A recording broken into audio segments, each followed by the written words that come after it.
Why hello you beautiful nerds. As you may have surmised from the title of this video, I succumbed to the Image comic book gods and bought every single issue of Invincible. I didn't just watch a few comic book explain videos, I actually read all 144 issues, and I have to say, it was pretty fucking good. And now that I've finished the comics run in its entirety, I want to have a little comic book kiki. This one is for people who were too obsessed with the story to wait for the second season, or the true OGs who read the comics when they were first published, or for people who don't give a shit about spoilers and want to get a little taste of what the show has in store. Now, the Amazon series may ditch some of these storylines, considering how this is Kirkman's second bite of the apple, so to speak, and the first season moved a little bit differently than the first part of the Invincible comic book series. So for this list, I tried to avoid any deaths of the main characters or main villains. I mean, there are some deaths on this list, but I tried to avoid anybody super important. I'm also not going to talk about how the comic book ends, because that feels like a bit much. That one you're going to have to read for yourself, or wait 10 years for the show to get there. But enough with all the spoiler warnings and shit, let's talk about what we're talking about. So roll something, pour something, because I just read something, and let's count down the Number 10, Mark meets Science Dog. A few months after the events of the season 1 finale, you know, after Mark gets his ass whooped. There's some pretty harsh shit with the old guy back there, right? Mark gets a visit from his favorite comic book character, Science Dog, whose name was changed to Seance Dog in the TV series. Not sure why. Mark understandably freaks the fuck out because Science Dog is not a real person. He reveals himself to be a mantis-like creature who took the form of Science Dog because he thought it would make Mark feel more at ease. I guess that makes sense. Like if I got home and Batman was just sitting in my living room, I would be fucking terrified. Mantis Science Dog person tells Mark that he needs his help to save his people, so Mark agrees to go back to the alien's planet. And when he gets there, there's a big old surprise waiting for him.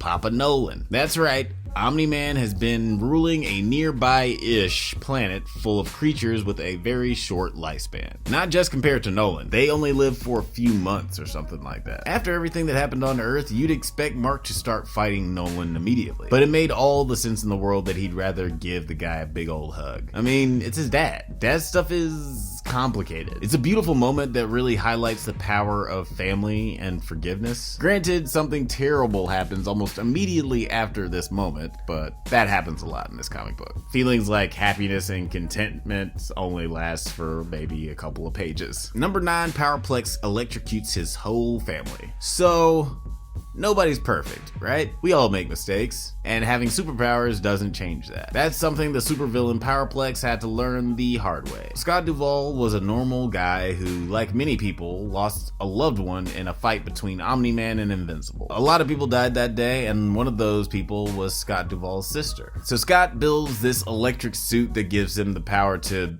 I mean, he's Electro. He's basically Electro. Except he uses the kinetic energy from his opponent's punches to power his suit, making Invincible's super strength irrelevant. So one day Scott gets his wife and kid to tie themselves up and pretend to be kidnapped so they can trap Invincible. His wife is totally down, by the way. She's just as insane as he is. But something unexpected happens when Invincible turns up to save the day. After Powerplex attacks Mark with an unstable electric blast, he accidentally hits his wife and kid, burning them alive. Invincible eventually figures out how to defeat Powerplex, but the traumatic damage had already been done. I feel like a lot of comic book superheroes have a villain that was created from some sort of collateral damage, but this was an incredibly tragic example of someone letting the negativity in their mind consume and destroy them. Number 8, Zandale kills his parents. I don't know if I'm pronouncing this dude's name right, because that's not a real name, but whatever. I know what you're thinking. Black Invincible? And the answer is... sorta? The Invincible series takes shots at a lot of comic book tropes, and this seemed to be a subversion of the whole minority version of a known superhero thing. Known by the superhero moniker Bulletproof, Zandale has powers very similar to Invincible. He even wears the costume that Art tried to pawn off to Mark when he first started. Fun fact, Robert Kirkman's original name for the comic book series was actually Bulletproof. But none of that, I mean, that doesn't really matter. That's not what we're talking about. During a time when Mark is unavailable. Let's just leave it at that. With Mark's permission, Bulletproof dons the costume temporarily so the world doesn't think that Invincible has disappeared. I guess I can't tell he's black, but whatever. Little known to the readers though, Zandale is going through a lot of shit. Years ago, his twin brother, who was obsessed with superpowers, accidentally killed himself after kidnapping and experimenting on Zandale. Not wanting the news of his brother's insanity and subsequent death to upset his parents, Zandale not only tells his parents that his brother is still alive and a superhero named Bulletproof, he also pretends to be him. All of these secrets and lies come out like these things usually do. During a family dinner. His parents totally suck and have always kind of resented Zandale and compared him to his brother, so they didn't take the news very well that their favorite son was dead. They accused Zandale of killing his brother and threatened to call the police. In a fit of rage, Zandale and his girlfriend impulsively kill his parents in the middle of his living room. Zandale started out as kind of a joke character because he had Mark's reject costume and reject superhero name, but this was one of the moments where he stood out as a complex, kind of fucked up character. It's too bad we don't see much of him after or really before this. Number 7, Monster Girl is a papa. One day Amanda, an incredibly smart college student, went on a school trip to Europe and hooked up with some local dude. Unfortunately, local dude had a crazy ass overprotective magical grandma. So grandma put a spell on Amanda, turning her into a huge muscular male troll thingy. After a while, Amanda learned to switch back and forth between her monster and human form, but learned that every time she switched, her human form would get younger and younger. Despite this, she decided to fight crime in her transformed state under the alias of Monster Girl. Are you confused yet? Cause just wait. It's about to get weirder. So not long after Robot builds a belt that fixes Amanda's reverse aging problem, they get sucked into a portal that sends them to an alien world of the Flaxans, a belligerent race that has tried to invade the Earth multiple times. You probably remember them, they were in the first season of Invincible. The pair stayed on the planet for 1,000 years, but due to the way that time passes on the planet, it only seemed like a few years had passed. During this time, Amanda had a romantic relationship with one of the Flaxan females on the planet. I guess when they had sex, Amanda wasn't in her female form. They had sex while she was in her male monster form too. Unknown to Monster Girl, however, the Flaxan became pregnant with Amanda's child and had a son, like a really, really big son. This was such an incredibly weird storyline, cause not even Monster Girl knew she could get someone pregnant. But yeah, the whole thing is very surprising, and the complexities of the storyline really highlight the depth of characters like Robot and Amanda. I mean, they lived hundreds of lifetimes, and the scope and scale of their journey in the comics is comparable only to Invincible's titular character. Monster Girl is one of the few characters that gets to have a story arc about 20 times over, just because of the whole age time thing. And this was one of the most interesting twists in her and Robot's very fucked up relationship. Number 6, Oliver don't be giving a fuck. So after realizing that he has a little brother, by the way, Mark met his little brother when he met Science Dog. What? Mark and his mom Deb raised little Oliver on Earth. As he starts to develop powers, Mark tries to show him the superhero ropes, but that proves to be easier talked than walked. You see, Oliver is an alien. He grew up on a planet where everyone's lifespan was only a matter of months, so he has a different idea of compassion and the sanctity of life. One day, while out on patrol, Oliver confronts the Mauler twins at a nuclear base. Very early into the fight, Oliver basically punches through one of the twins' faces. As trite as it sounds, it seems like the kid doesn't really know his own strength. He totally obliterates the jaw of one of the Mauler twins, albeit accidentally. But Oliver isn't the one to backtrack, so he doubles down and totally kills both of the Mauler twins. But like, on purpose. It's super shocking because you kind of expect Oliver to fuck up his first time out fighting crime, but you don't expect it to be for this reason. I thought he was gonna get his ass whooped or something. What's even more eerie is Oliver's response after the fact. Mark tells him how sacred life is and why he shouldn't kill people, but Oliver doesn't really agree. He more or less says he agrees with Omni-Man and thinks human life is insignificant. This makes Mark a little nervous considering his dad just wrecked shit through the entire Earth a little while ago, and now his not so well adjusted alien son is showing signs that he also has murderous tendencies. Based on the fact that we're not sure how strong Oliver will get, and also how unconvinced he looked after him and Mark had their little heart-to-heart, it's all very disconcerting and foreboding. And just creepy. Have you ever seen We Need to Talk About Kevin? Number 5, Thragg versus Battle Beast. Thragg and Thragg. In another world, they would have been buddies akin to the Odd Couple. And until Alan the Alien, great name by the way, until Alan tasked Battle Beast with hunting down the ruthless Viltrumite, both of their power levels were kinda ambiguous. I mean, I don't know about you, but I assume that these two were the strongest characters in the series to this point. And this fight kinda proves that. This was the longest, bloodiest, and most epic fight in the entire run of the series. Nolan and Mark fight doesn't compare. The last fight of the entire comic book series doesn't compare. Once these guys lock horns, the battle rages on for 3 days. When it's all over, Thragg comes out the victor and Battle Beast thanks him for the pleasure of giving him an honorable death. From Thragg's state, it's clear that if he didn't have the help of the locals, he probably would have died from his injuries too. And after he's all healed, and this is the most gangster shit I have ever seen, next time we see Thragg, he's wearing the skin of Battle Beast like a fucking cape. It so totally sums up Thragg's personality too. He's clearly proud of the achievement of besting Thragg in battle, and in a way he admires the strength of his enemy. Dude was one of the strongest beings in known existence throughout the galaxy, but to wear a motherfucker's skin as a coat, I mean, that's just... You're so disrespectful! It's also gangster as fuck, and I kinda hate this character so much. Number 4, Mark beats Conquest.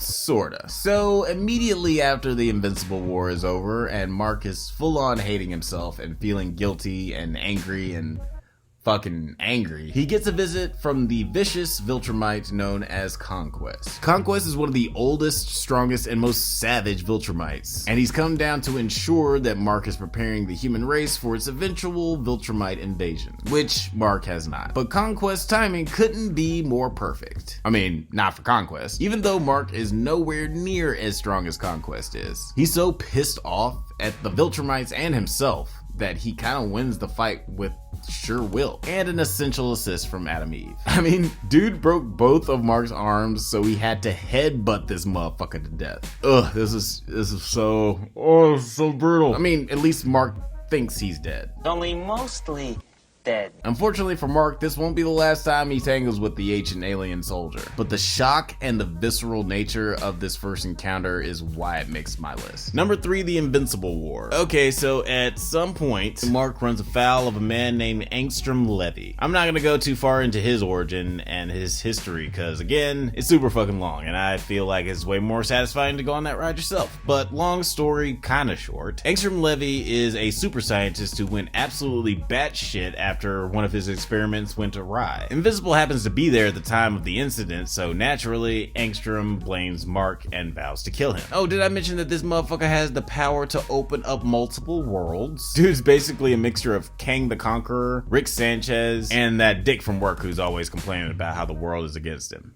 You know the guy I'm talking about. Mark faces off against Angstrom a few times in the comic series run, but the most impactful has to be the Invincible War. Angstrom recruits the most evil, insane, and brutal versions of Invincible and unleashes them on Mark Grayson's Earth, promising them that they get to expand their empires in exchange for laying waste to Mark's reality. This was crazy for a number of reasons. The first being the obvious: Mark is really fucking strong, so one evil version of Mark could cause a lot of damage. And 16 evil versions of Mark? Well, that's just devastating. These guys absolutely destroy LA, London, Moscow, New York, Tokyo, Sydney, and Paris for days. What made things even worse, on the second day, Eve is critically injured, so Mark rushes her to the hospital and refuses to leave her side. Which is sweet and all, but there's a full-on war going on outside, and Earth's strongest fighter can't afford to sit this one out. Isn't that cute?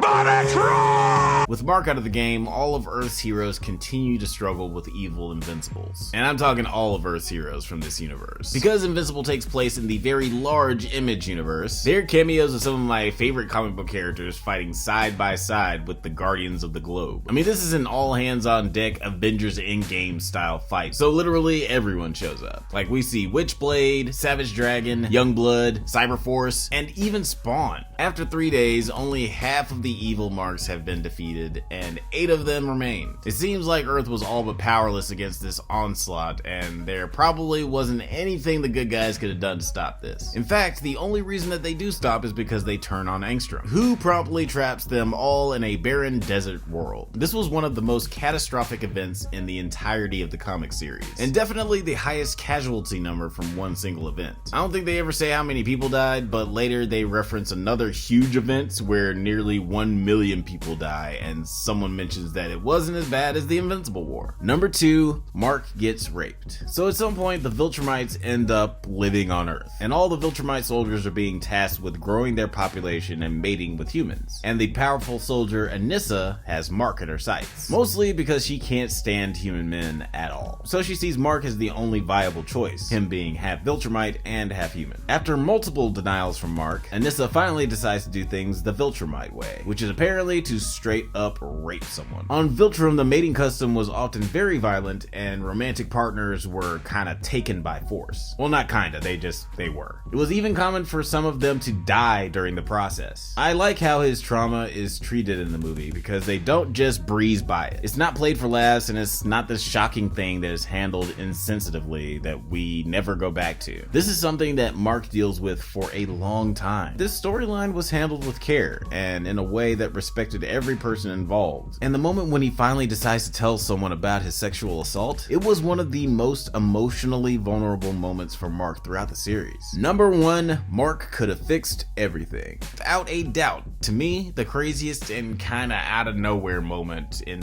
the entire comic series is a moment that kinda comes later in the comics run. One day, when Mark and Oliver are out searching for Thragg on an alien planet, Mark gets sucked into a creepy dark side of the force type hole and wakes up pretty much where the comic book started. Mark has somehow traveled back in time to the first day he got his powers. Though he's initially scared, he eventually realizes that he can do so much good with the knowledge that he has. Knowing what happens next means he can prevent a lot of bad shit from happening.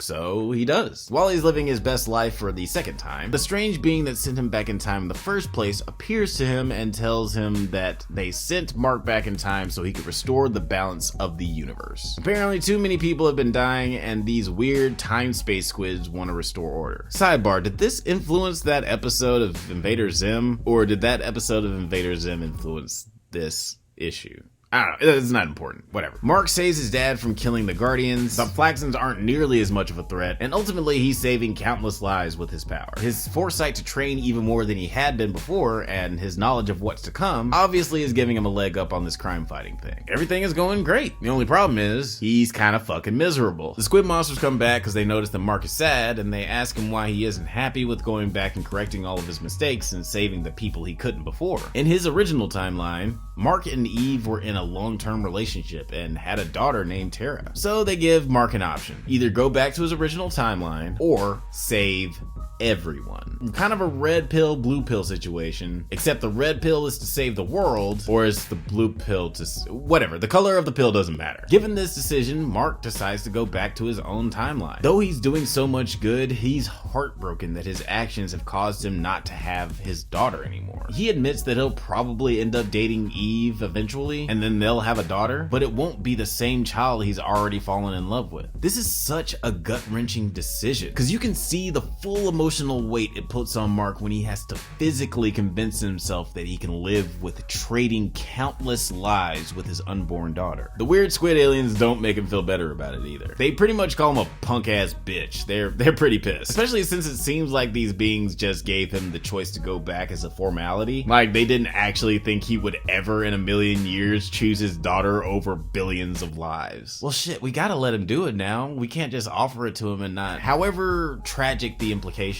truly exemplifies the love he has for his daughter. The fact that he could have changed all of existence, every terrible thing that I mentioned on this list, shows how, for as moral and ethical Mark is, there are still decisions that are too hard for him to make. The comic book doesn't even necessarily try to convince you that he made the right decision. I still don't know if he made the right decision. decision. I'm a big old philosophy nerd, so using a comic book storyline to exemplify the trolley problem, mashed up with the subtext of with the greatest power comes the greatest responsibility. Of course, this doesn't end up affecting the main story pretty much at all, but it goes on to affect Mark. He still has to live with this for the rest of his life. And I just feel like with everything that it means, considering all that Mark has sacrificed through the entire comic book run, this has to be the hardest decision that he ever has to make. And that's why to me, it was the craziest shit that I was totally not ready for. So that's it for this list. But what do you think? Do you think Mark made the right decision? And what do you think the craziest moment in the comic book series was? Any thoughts you got on the Invincible comic book or the Invincible TV show? I want to hear it. Oh, and do you have any fan casting? We're gonna get a second season of this show eventually, so I'm curious of who you guys would cast